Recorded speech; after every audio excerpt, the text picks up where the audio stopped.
We wouldn't be able to keep this archive going without your support. Donate online today at WYXR.org.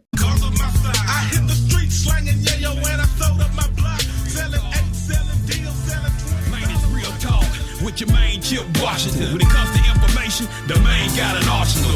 Bring you up to speed with what you need. He's a local and nationwide news feed. Let's talk about it. Dialect to do something about it. Chip got the flow wide open if you got questions about it. Man, it's the show that brings you to your raw. To solve all problems, it starts with real talk. Real talk. It's real talk. It's real talk. It's real talk. It's real talk. It's real talk. It's real talk. It's real talk. It's real talk. It's real talk. It's real talk. It's real talk. It's real talk. Yeah. Welcome to Real Talk with your host, Chip Washington. It's real talk. It's real talk. It's real talk.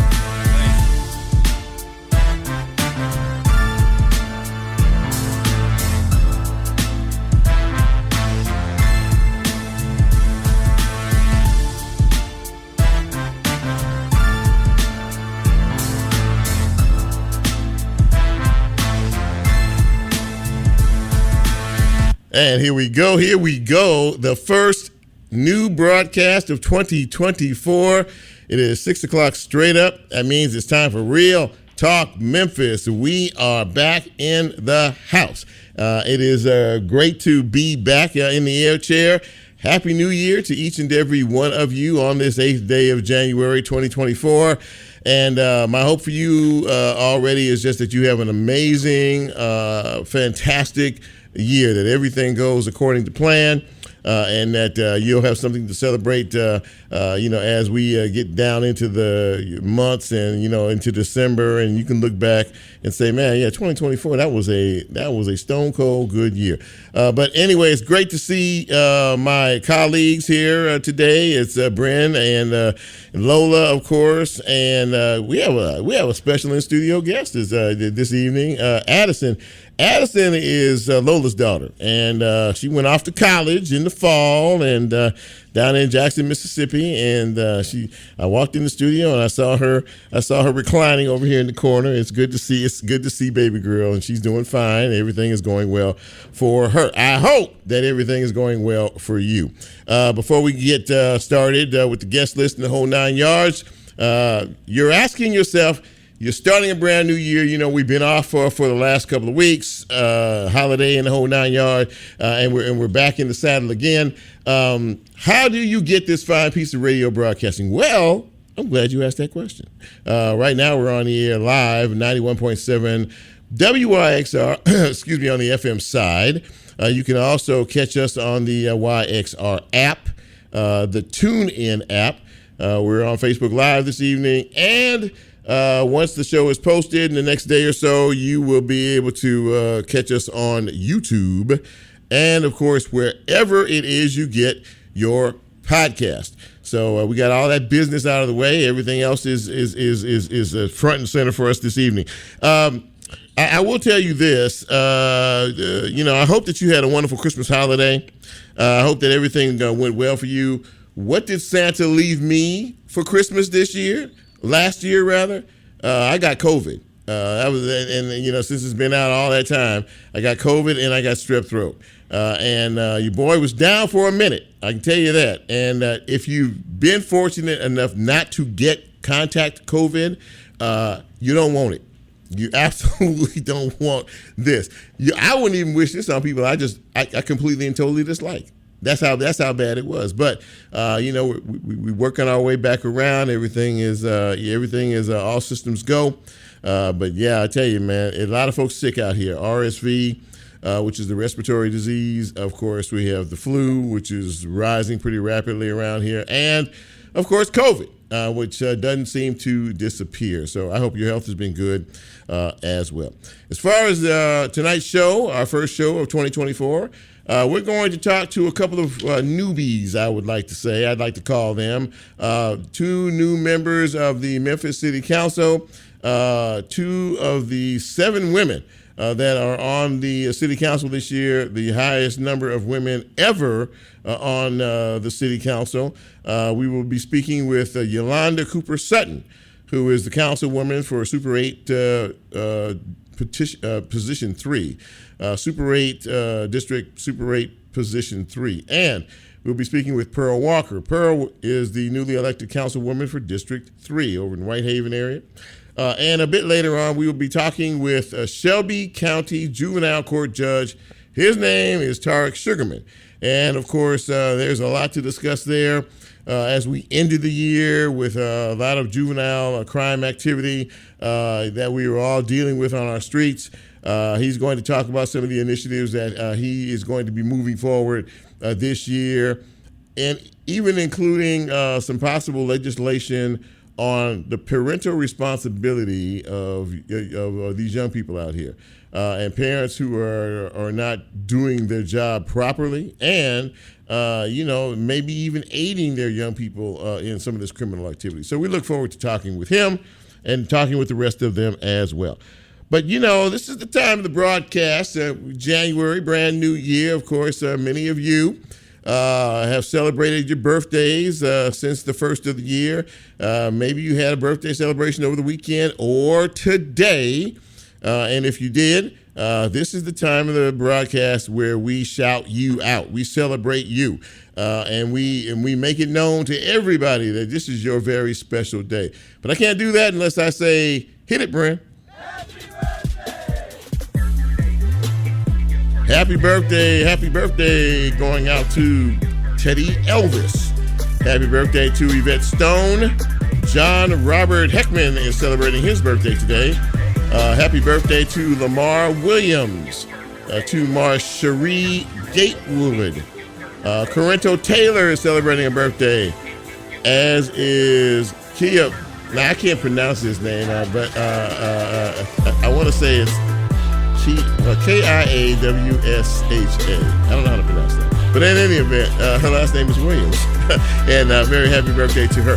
And Lola has a very special birthday she would like to shout out. Lola? Yes, a very, very, very special happy birthday to our very own here in Real Talk Memphis, Miss Nicole, Miss Planet Chrome herself. Happy birthday, and we miss you every Monday. Nicole. And 1 second. Make sure you tune in to Planet Chrome at midnight and turn my girl up, okay? That's on Friday. Right. There you go. That's it. Nicole Covington is celebrating her birthday today. Our Nicole. And as Lola said, we miss her. But when I saw the list, I saw her name. I was like, yeah, there you go. So Lola did a nice job on that. She's right. Listen to Planet Chrome, right? Every Friday night, right at midnight to 1 o'clock in the morning. It's a slamming show. As is Level Lola before us. Thanks, Brent. Appreciate it.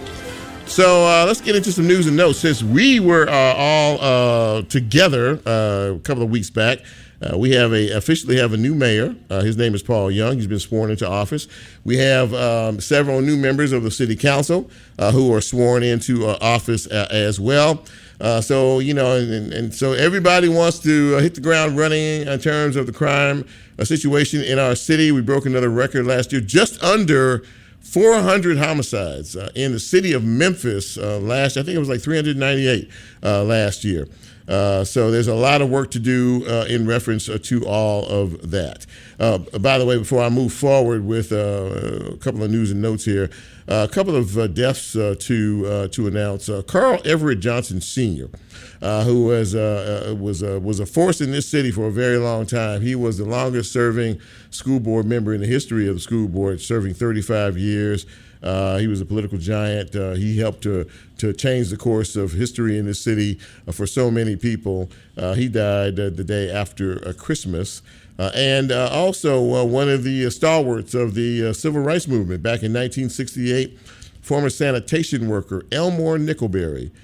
He died over the holidays as well, 92 years old. Of course, they were in part responsible for getting Dr. King down here for the sanitation workers strike and to try to increase the pay and make the conditions overall better. So we salute both of these giants of our city, and may their memories always always be a blessing. So as I said, we have a new mayor, Paul Young, and we have a new majority city council. There are some big issues that the city council actually meets tomorrow for the first time on Tuesday, for the first time this year. And one of the big issues is, are they going to reappoint Police Chief C.J. Davis? That is the key question.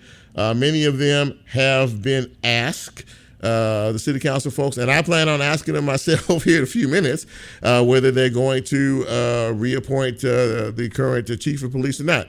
Of course, the mayor, Mayor Young, is urging them to reappoint her.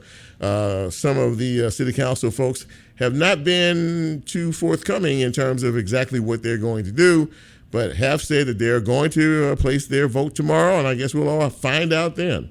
Another one of the issues that the city council is going to vote on, and this one is probably going to catch a lot of heat. Martavius Jones, outgoing city councilman, proposed when the last council met to have past and current city council members, the recent past city council members and the current council, to get health insurance, free health insurance for council members for the rest of their life, by the way. Council members who serve either 4 years or 8 years will be entitled. Now, they have to vote on that tomorrow. And I'm pretty sure that if once they talk to some of their constituents, I don't know how many folks would be happy about that particular situation. So we will see what happens as things kick off tomorrow. A sad anniversary to announce. Yesterday was the 1-year anniversary of the death of Tarik Nichols. That happened about 1 year ago, and last night they had a community vigil for him with his parents, and of course the mayor was there, police chief was there as well. So that's a sad note to wind up on. But in terms of where we go from here, that's the big question. What happens now? Where do we go from here? How do we fix what was broken inside the police department? The Tennessee General Assembly, they get together tomorrow, back in session, back up in Nashville.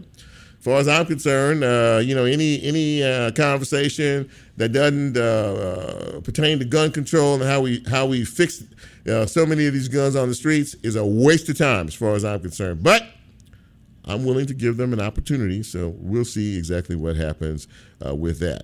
The district attorney, Steve Mulroy, has pledged to fast track some of these serious felony cases that kind of go through the bogged down court system.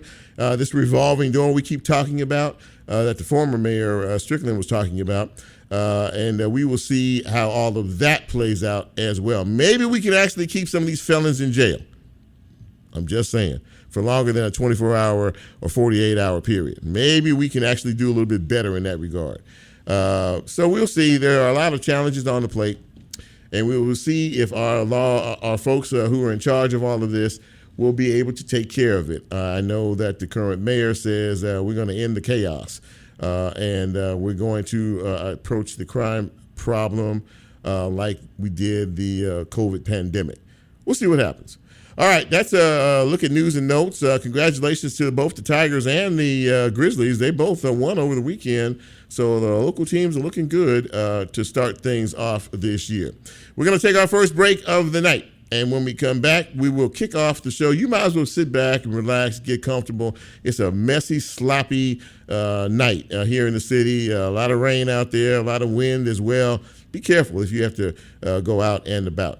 We will be back, and we will kick things off for the 2024 edition of Real Talk Memphis right here. I'm Chip. You know who you are. Quick break. We'll be right back.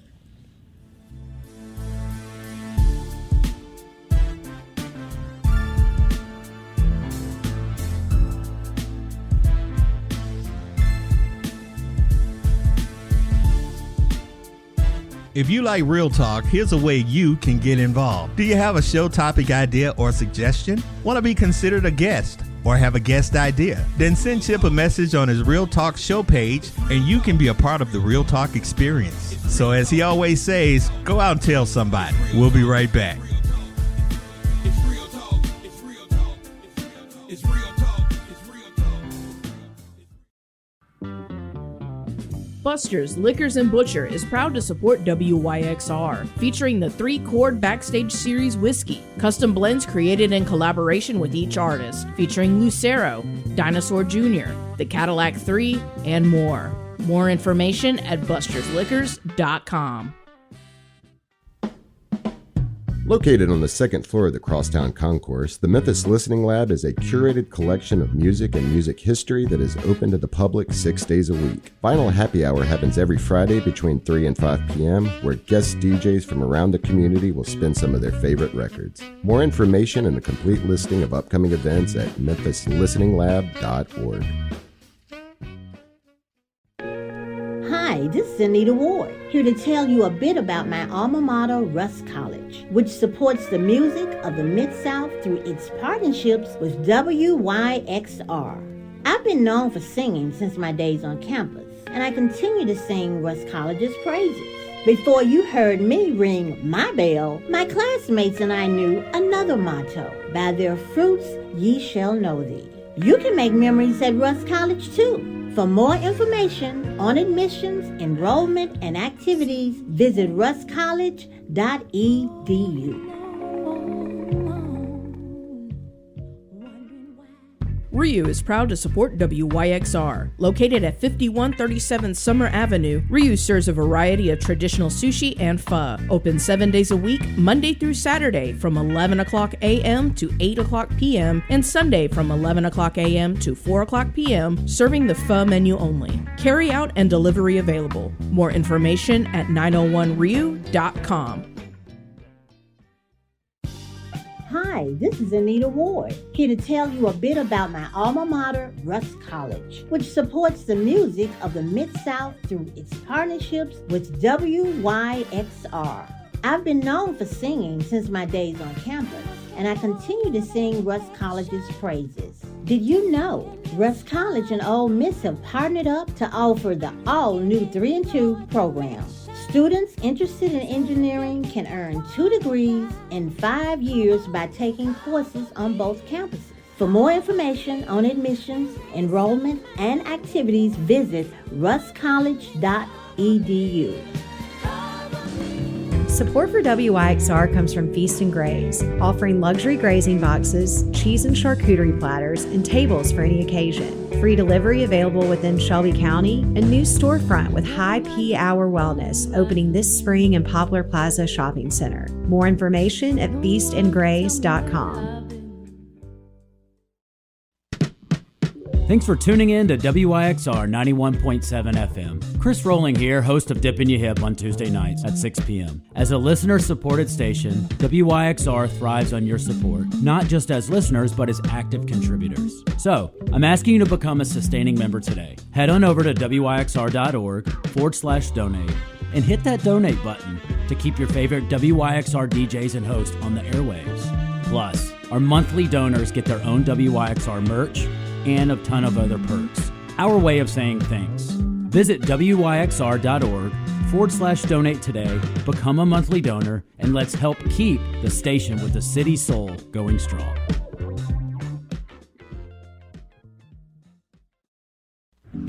I'm DJ Alpha Whiskey, host of Flight Risk, and you're listening to WYXR 91.7 FM. As a nonprofit community radio station, we rely on the generosity of donors like you to keep your favorite programming on the airwaves. Become a contributing listener today at WYXR.org/donate. Hi, this is Anita Ward, here to tell you a bit about my alma mater, Russ College, which supports the music of the Mid-South through its partnerships with WYXR. I've been known for singing since my days on campus, and I continue to sing Russ College's praises. Did you know Russ College and Ole Miss have partnered up to offer the all-new 3-2 program? Students interested in engineering can earn 2 degrees in 5 years by taking courses on both campuses. For more information on admissions, enrollment, and activities, visit russcollege.edu.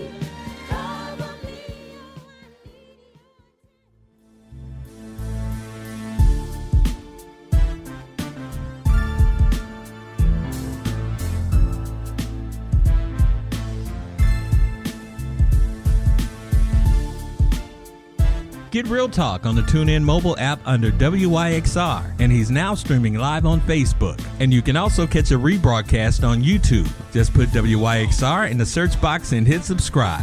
Now back to more Real Talk with Chip Washington.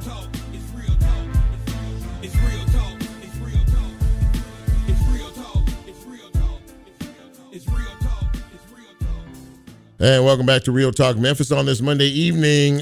Chip with you.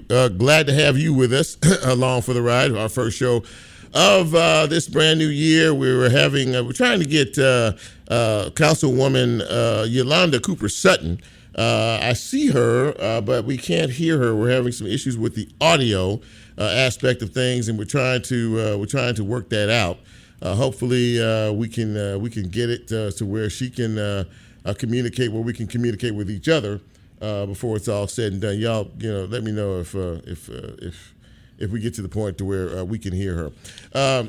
Hopefully, as I said, we'll be able to chat with her. She's one of the newly elected city council folks this year. 7 women on the city council. Most women on. So can you hear me? Is she good? Can you hear me now? Hey, how you doing? I got you. Happy New Year. Amazing. Happy New Year to you as well. I'm doing amazing. Thank you. Absolutely. And listen, thank you so much for coming on the show, our first show of the year. So happy to have you.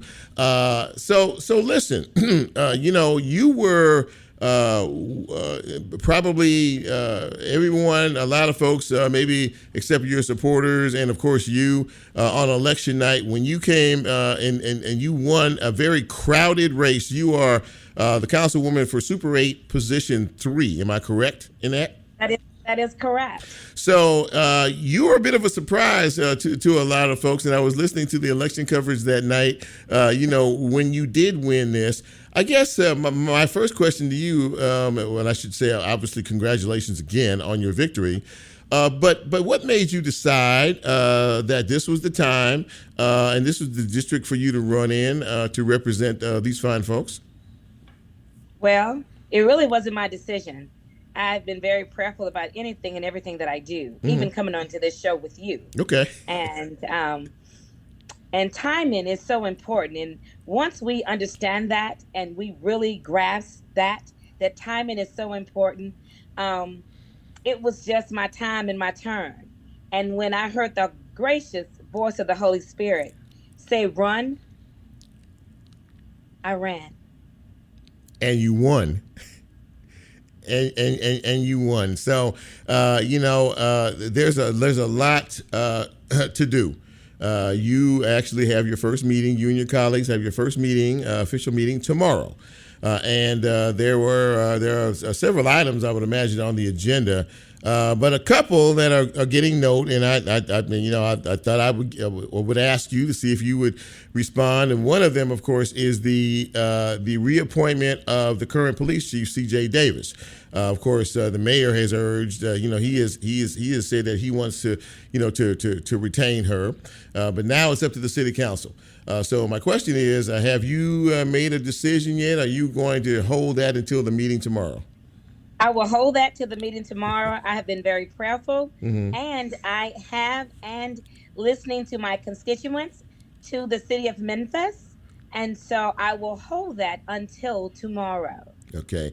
I knew you were going to say that, but I have to be a host and ask those questions.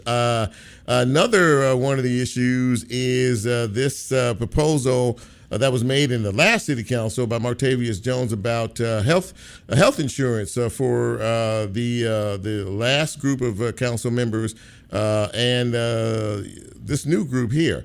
Has a decision on that been made yet as far as you're concerned? I have done my research, looking at other municipal cities around the city. I'm really prayerful about that, and I'm listening to my constituents as well, and I'm going to hold that answer as well. So it is a busy slate, and in terms of some of the priorities that you have laid forth in terms of your constituent base and the folks that you represent, what are some of the issues that you want to tackle the most as we enter into a new year? Well, the New Year issue that I think every city council and this entire city is really, really concerned about, and it's a great issue, is that I'm sitting here watching the news before I got on this Zoom meeting with you, are these teenagers, these are children that are committing these crimes. Mm-hmm. And so crime is the number one thing that has been the most talk. And of course, the issue of MLG and W has been another talk when I was on the campaign. So crime is our biggest thing that we have to really face and really tackle aggressively with a plan, strategizing with every member that is here in the city of Memphis that can do something about it and make a change. So crime is one thing. Crime is the most important right now. How do we, in your estimation, how do we get a handle on it? I know Mayor Young said this is gonna take a laser-like focus and a pandemic type response to it. And you sort of alluded to it too. But I mean, how do we, in your estimation, how do we get a handle on all of this? Well, we got to get all the collective groups and parties together. Juvenile, Shelby County, everyone has to come together collectively and sit down at the round table. There are other cities that have looked identical to what Memphis is going through right now. Mm-hmm. And they have implemented programs and strategies and plans. And I think that we are going to have to look at what has already been done, has already been successful, mm-hmm. and mimic and mirror what has already been done. I know. Because this is nothing strange. This is nothing new. This is happening all over the world. Mm-hmm. Detroit, we look identical to what Detroit looked like. Oakland, California, all those places are having this. Chicago. We must sit down, and people that have already, places that have already implemented, have success stories behind it. We're going to have to try to implement what has already been done and not be afraid to do it, and do it aggressively, and not be afraid to step on toes, because right now we are in a very critical time here in Memphis. And our children are suffering, Chip. And we are suffering. Our elderly seniors who can't even enjoy the fruit of their labor, just going to the grocery stores on a day-to-day basis. This city is like under siege, just terrorized by young people. Yeah.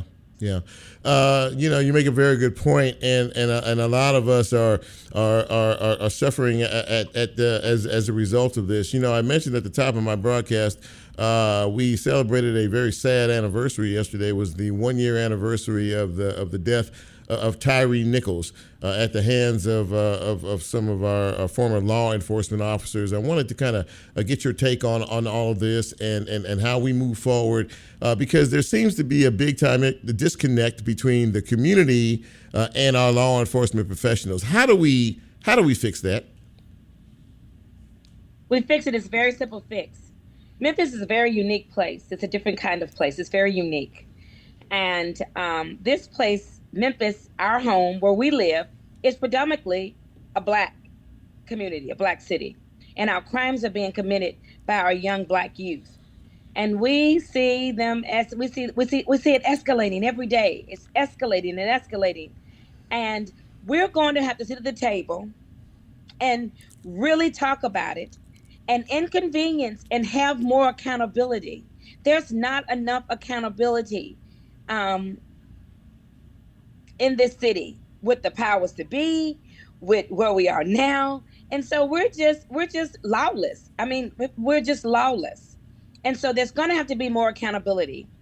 And we're going to have to start with addressing the needs. We have poverty. We have inequality around this whole city. When I have 8-3, which is District 8-3, and every community in this city look identical, which is amazing to me, that I can go to any part of this city and we all look alike. Mm-hmm. There has been a lack of investment in our city and in our communities and in our neighborhoods. So we're going to have to sit down, see what the mayor, he has come with a task. He has his task and his plans. He's laid it out, how he wants to approach it. Give him that opportunity. We work collectively together. It's not an I, it's not a me, it's not a you, it's a we thing. And we're going to have to do it together. I was at the swearing in of all of you a week or so ago, and I noticed that when they brought you up to be sworn in, there was quite a bit of reaction in a positive way for you. I thought to myself, I said, "Wow, she's got a lot of supporters out here." But there is, as you said before, there is a big time responsibility. And that all of us need, and I think that seems to be the theme of not only what the mayor is saying, but what you're saying, and what a lot of folks are saying. This isn't a me thing or an I. This is a we thing, and all of us together have to galvanize, don't we, Councilwoman, in order to try to make some type of positive change in our city. Correct? I concur with exactly what you said, Chip. I concur with that wholeheartedly, and we're going to have to do it. We. On my campaign, it was we. I can't do anything. You may put me in the seat, but it's going to take all of us to change the narrative of this city and move the needle. Councilwoman Yolanda Cooper-Sutton, District 8-3, thank you so much for coming on the show tonight. I really appreciate hearing from you. I look forward to dialoguing with you during your tenure on the city council, and I look forward to meeting you one day as well. Thank you for coming on the show. I really appreciate it. Well, Chip, Mr. Chip, I thank you for the invite. It has been an absolute pleasure talking with you and getting for your constituents out there, your listeners, to hear me and to know who I am. And I'm very grateful. And my goal is to help move the needle. Memphis is a great city, and we can do it together. Absolutely. Amen to that. Thank you so much for taking the time. I really appreciate it. I look forward to talking to you down the road. Thank you so much. Thank you. All right. Bye-bye. Good night. Good night. Yolanda Cooper-Sutton, ladies and gentlemen, newly elected councilwoman, District 8, Position 3, and she says it takes all of us, and she's exactly right. We're going to take another break. When we come back, we are going to continue on this Monday evening, this first Monday for us in the new year. Glad to have you all with us. A lot of folks on Facebook Live Line. Really appreciate you all as well. Let's go to break, and when we come back, let's continue on this Monday. Don't go away.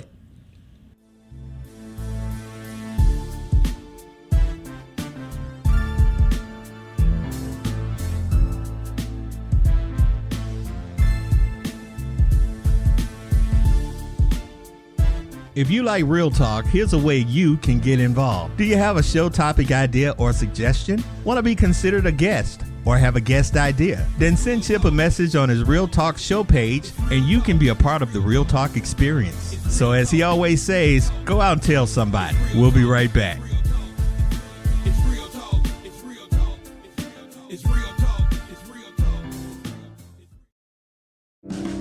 Support for WYXR comes from Feast and Graze, offering luxury grazing boxes, cheese and charcuterie platters, and tables for any occasion. Free delivery available within Shelby County. A new storefront with high P-Hour Wellness opening this spring in Poplar Plaza Shopping Center. More information at feastandgraze.com. Hey, I'm Amy, host of Sonosphere on Monday at 4 p.m. and you're listening to WYXR 91.7 FM Memphis. I'm here today to ask you to further your impact with the station with the city's soul by joining the ranks as a WYXR mid-level donor today. Join us in championing a more inclusive and informed world through the transformative power of the community radio. Visit midlevel.wyxr.org to become a mid-level donor at WYXR, where your investment paves the way for a brighter and more connected future. Mid-level donors enjoy exclusive benefits such as on-air acknowledgments, VIP passes to Raised by Soundfest, and the opportunity to step into the role of a guest DJ. More information about mid-level donations can be found at midlevel.wyxr.org. For those experiencing housing insecurity, it can take months to secure stable housing. Community Alliance for the Homeless is excited to announce the return of Project Homeless Connect, an event bringing service providers, community partners, and volunteers under one roof to provide those experiencing homelessness with immediate access to vital services and resources. The event will take place on Thursday, January 25th, 2024 at the Memphis Sports and Events Center. More information at cafth.org.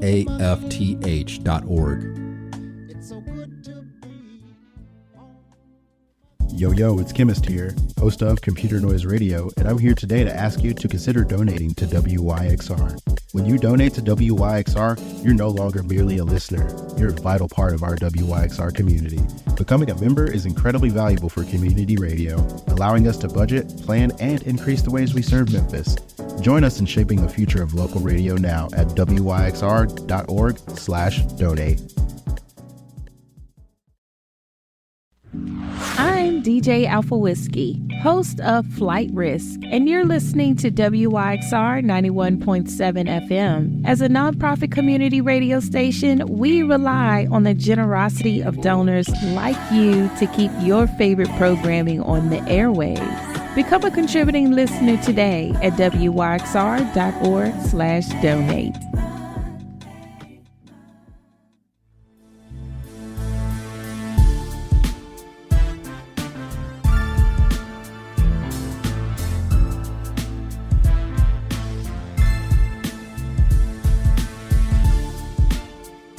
Get Real Talk on the TuneIn mobile app under WYXR, and he's now streaming live on Facebook. And you can also catch a rebroadcast on YouTube. Just put WYXR in the search box and hit subscribe. Now back to more Real Talk with Chip Washington.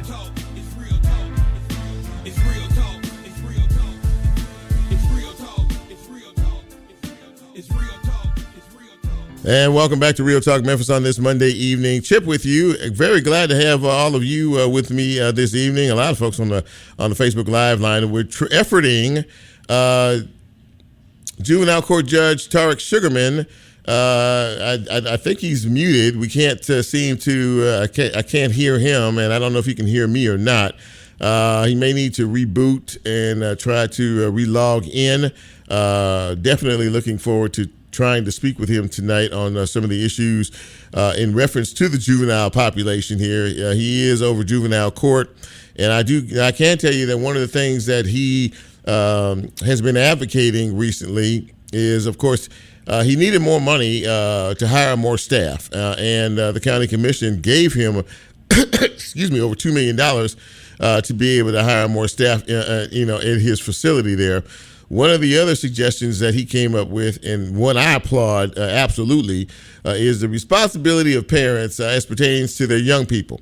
If you have a teenager in your house under the age of 18, and you don't know where they are at night, in the middle of the night, and they're not in your house after midnight till 5 or 6 o'clock in the morning, and they're in the street causing trouble, causing problems. There he is. I see. Judge, can you hear me okay? I can hear you fine. Can you hear me? I got you now. I can. You're kind of dark on the screen there. I don't know if you did you put some light on yourself there, but listen, I do have you, and I'm so glad that you were able to make the show tonight. There you are. It's great to see you. Happy New Year. How are you? Happy New Year to you. I'm blessed. I'm leaving actually a workout, and okay. I'm in my vehicle. Okay. I'm at the station. I could hear you, but you couldn't hear me. It said you had to unmute me. Okay. Oh, okay. I apologize. Well, that's all right. We're good. We're good to go. So listen, again, welcome and Happy New Year. Well, we've been talking a lot about last year, and it was a pretty tough year all the way around, especially in terms of criminal activity. A lot of our young people played a role in all of this. I know that you are working diligently to try to change things in that perspective. One of the things that you said recently that I absolutely wholeheartedly agree with is that we need to start taking a closer look at the responsibility of parents as pertains to our young folks. And you want to sort of kind of spotlight that a little bit. Talk a little bit about what you're looking at in terms of the responsibility of parents in terms of the young people out here committing these crimes. Well, the responsibility with the parents begins from birth. We have children and families growing up in dire poverty, and that has been a concern, of course, in the community that has existed for years. But resourcing these families and then holding parents accountable for what they have to do in terms of keeping up with their children and making sure the children are attending school, addressing any health concerns. Of course, mental health has been a big problem coming out of the pandemic. But we need to make sure that the families are properly resourced and then make sure that those parents who have, for lack of a better term, not provided the proper oversight, that need parental training, that learn how to manage a bank account, to make sure that they manage the finances properly, make sure that they are not housing challenged. A lot of our families are not only are they growing up in poverty, they're finding themselves displaced. Coming out of the pandemic, our number of truancy cases was rather large. The court was not hearing truancy cases, obviously, because of the concerns with having people in that close proximity in a closed environment. And so the numbers were held over from year to year during the pandemic, and we had to work hard to get those numbers down. Well, it turned out a lot of families had concerns. They were moving because they were displaced. They may have moved 2 or 3 times during the pandemic, and the school system had them registered at a certain location. So we ran a truancy clinic. First, we got our numbers down, ran a clinic, and helped families get their children registered, make sure they were up to date on the shots, made sure they had health insurance to cover the expenses of having examinations. And then at our clinic, we were able to get those numbers. We had about 889 that attended the clinic. They were, given notice of the clinic, and we resolved about 40% of those cases. So we're working hard with our school system, working hard, of course, with our counselors. Now, we just got a large increase addendum to our 2024 budget of $2.3 million. And a lot of that is going for our youth resource specialists. These are persons that are going to be trained in dealing with the families from diverse backgrounds, that deal with the community partners that we're partnering with, like, for instance, Seed Co. works with the fathers. Pure Academy is working with a lot of our young kids who are coming up on our delinquency dockets. Families Matter.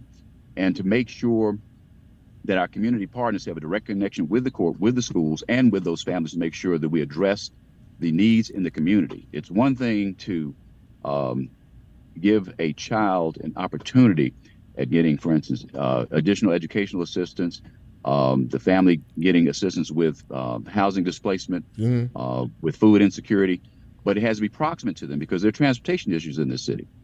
So we're taking a holistic wraparound approach with juvenile court and our community partners.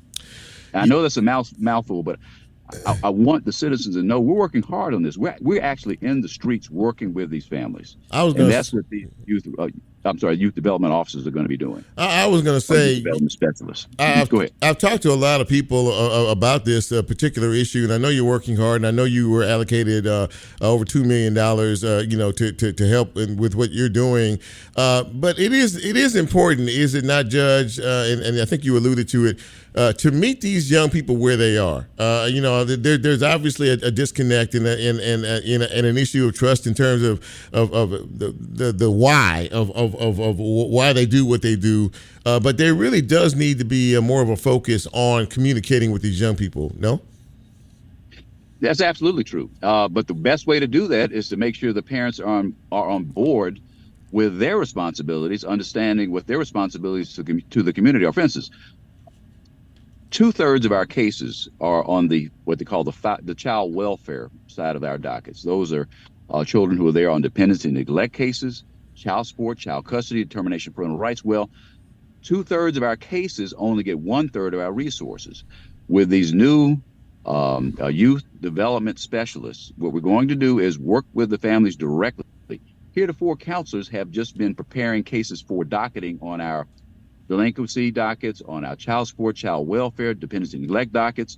But we weren't actually going into the households, working one-on-one with these families to see that, they're making sure that children are getting to school on time, making sure they have access to opportunities during the summertime for pro-social engagement in the community, making sure that they do volunteer work. One of the best ways to develop empathy is to volunteer. Those of us who have been raised by parents who give back, who we've grown up in the churches that give back. We've grown up in schools where we have to participate in pro-social activities. If a family's just challenged at the morning, we get breakfast on the table, they're not thinking about, how can I help this person? How can I engage? Becoming involved as a volunteer with MIFA or with Habitat for Humanity. A lot of churches, a lot of community organizations have opportunities to give back, but also to learn how to socialize with each other. During the pandemic, we lost that. We have children who were 8, 9 years old going into the pandemic. They're now 13 and 14 years old who have not learned how to communicate with each other just to settle basic disputes. So we have to be intentional with the parents, making sure that they are living up to their responsibilities. If your child is 13, 14, 15, juvenile age jurisdiction age, and your child is out 2 or 3 o'clock in the morning on weekends, 2 or 3 o'clock in the morning on a school day, there's a problem. We're going to address that. Well, listen, you have you have quite a lot on your plate. Great challenges lie ahead. I do know that you were part of the crime summit that the mayor had, a few days ago, and he's going to attack this with laser-like focus. He said to end the chaos. We just want to make sure that we do whatever we can on this show to support your efforts, because you have a big job, and we all have a big job. But I think the most underlying thing I've heard, Judge, is that we all need to have a role in this, and we all need to have a hand in this in order to guide these children the right way, correct? That's absolutely correct. And we have been assessing what we have in terms of resources in our community at juvenile court. We have been looking at that. When I go to churches, when I go to community organizations, when I go into our neighborhoods where people are really looking for answers and how they can help, I wanted to make sure we had an answer, but not only answer, we had something that they could get engaged in. And I'm going to, I pledged Alpha, but there are a lot of our brothers and sisters in the Divine Nine we need to engage with to do volunteer work, mentoring programs. I talked with Tony Allen. He's with a group called it is the Black Men United. And they have a national organization that deals with mentoring young men across this country. Well, we need to start stepping up and engaging with our citizens on ways that they can volunteer. And we'll be putting up a dashboard soon on our webpage, which we're having it redesigned. But you'll be able to log in, see what's available in your community, and offer to volunteer, offer to give volunteer work in your community, with your church organizations, with your, again, fraternities, sororities. There are all kinds of civic ways that you can involve yourself, and we're going to lay that framework out with our, again, I cannot thank the County Commission and Mayor Harris enough for giving us the resources to add these additional youth development specialists. We have 21 positions, and we'll be posting those on our webpage, and we will have a framework within which the community can become engaged and participate in this wraparound, because it's going to take everybody. Yes, sir. When I was talking to Mayor Young, I mentioned the fact that when a youth development officer, one of our service agents, specialists, goes in the community, we want an officer there to make sure they're going to a safe environment, because we have to protect our specialists, but at the same time, work on community policing. One of the things, I don't know if you know Tyrone Curry, who's president of the Afro Police Association. Yeah, no. He pointed out to me in one of our conversations. He said in 2004, there were more opportunities for police officers to become engaged in community policing. And the zip codes that were in the Westwood area, they had the highest poverty rates, but they had the lowest criminal cases on count by the police department. Which shows the effectiveness of community policing. They had a COAC unit and several other opportunities for youth to become involved in summer programs and after-school programs in that community in 2004. We have to model those things. We have to become more engaged with our police officers. Have a tough job. Absolutely. And I know in 2006, I was working with the Boy Scouts. I was on their finance committee, but I had written to then director Godwin, because they had taken officers out of scouting. They had an opportunity where they could earn comp time. I'm sorry, I don't want to block traffic. Could earn comp time if they volunteered to be a scoutmaster or assistant scoutmaster. And these officers would not only engage them through scouting, they would also pick the kids up, take them to church, go by at lunchtime and check on them, attend graduation.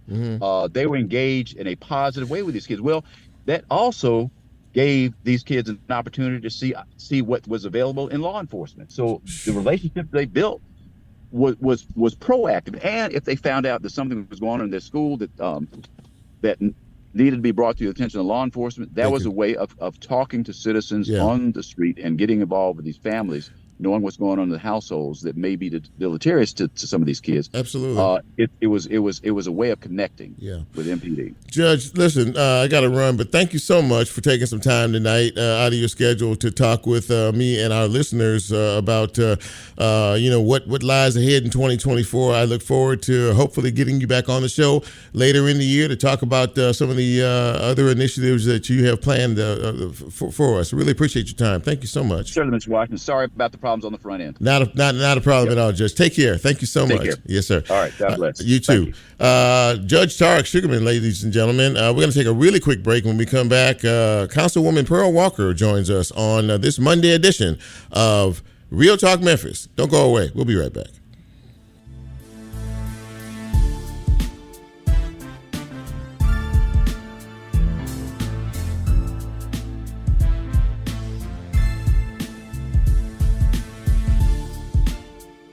If you like Real Talk, here's a way you can get involved. Do you have a show topic idea or suggestion? Want to be considered a guest or have a guest idea? Then send Chip a message on his Real Talk show page and you can be a part of the Real Talk experience. So as he always says, go out and tell somebody. We'll be right back.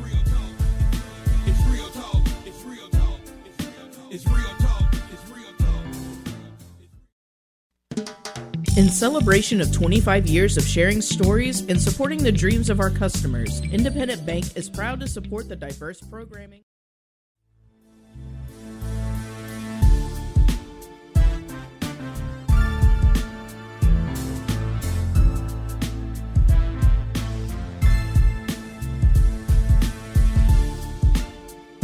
Get Real Talk on the TuneIn mobile app under WYXR, and he's now streaming live on Facebook. And you can also catch a rebroadcast on YouTube. Just put WYXR in the search box and hit subscribe. Now back to more Real Talk with Chip Washington.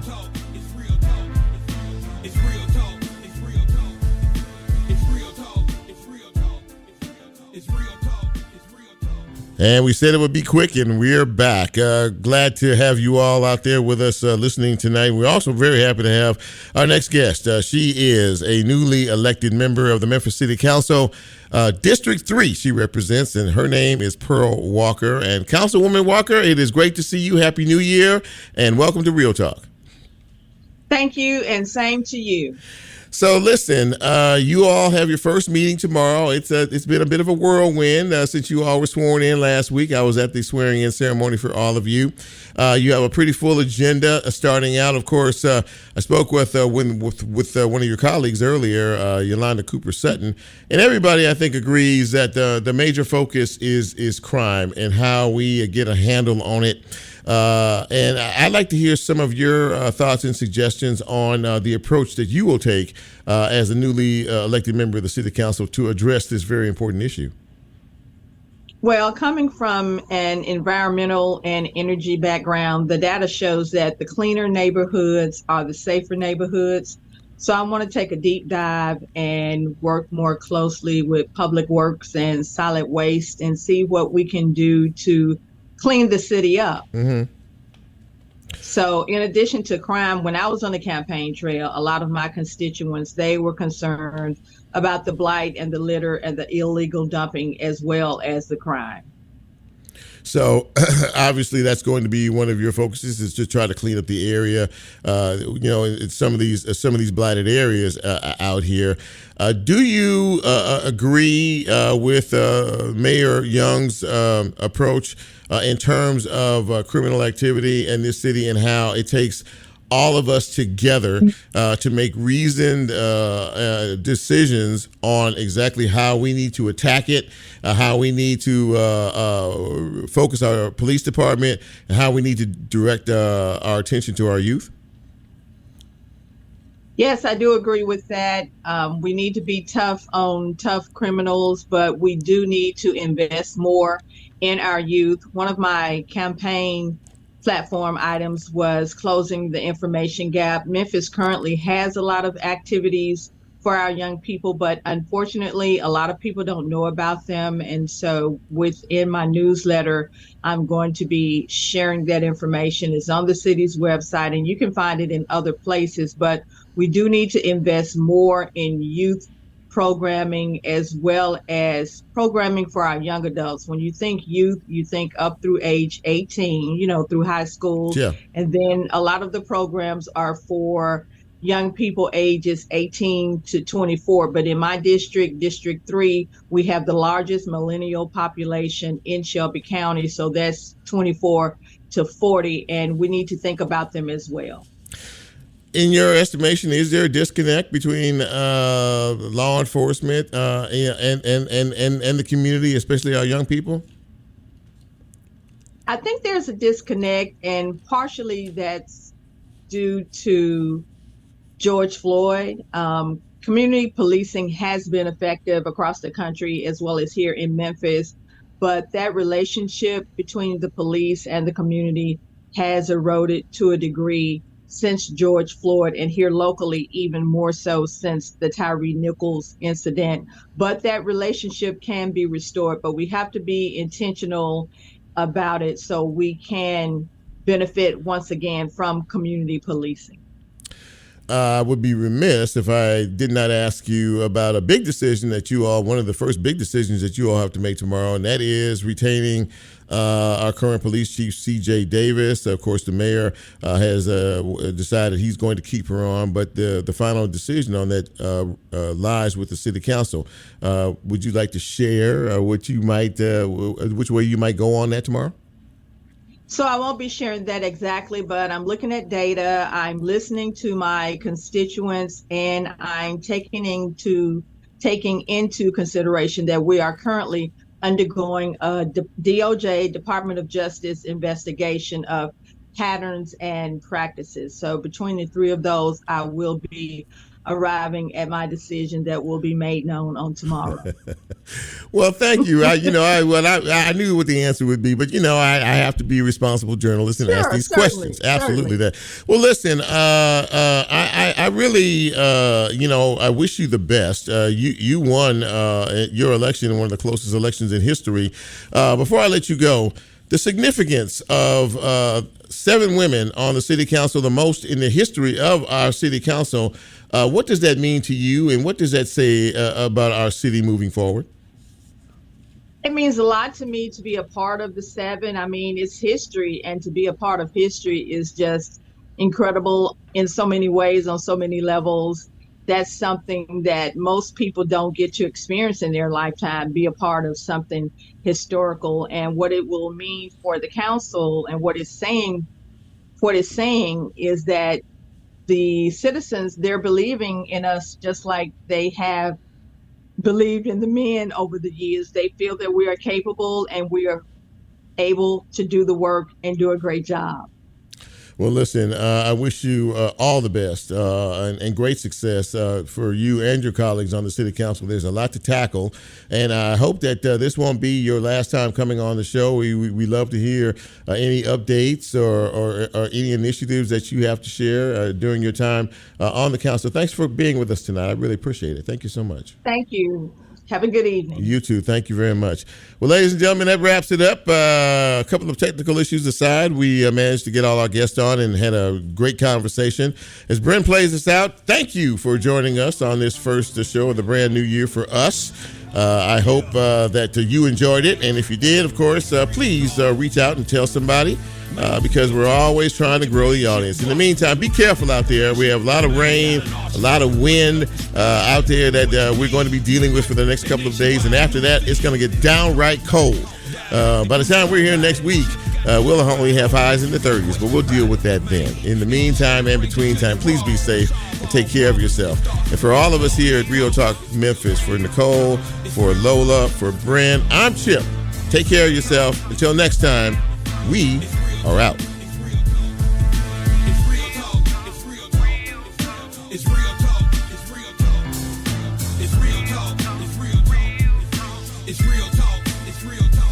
Yeah, welcome to Real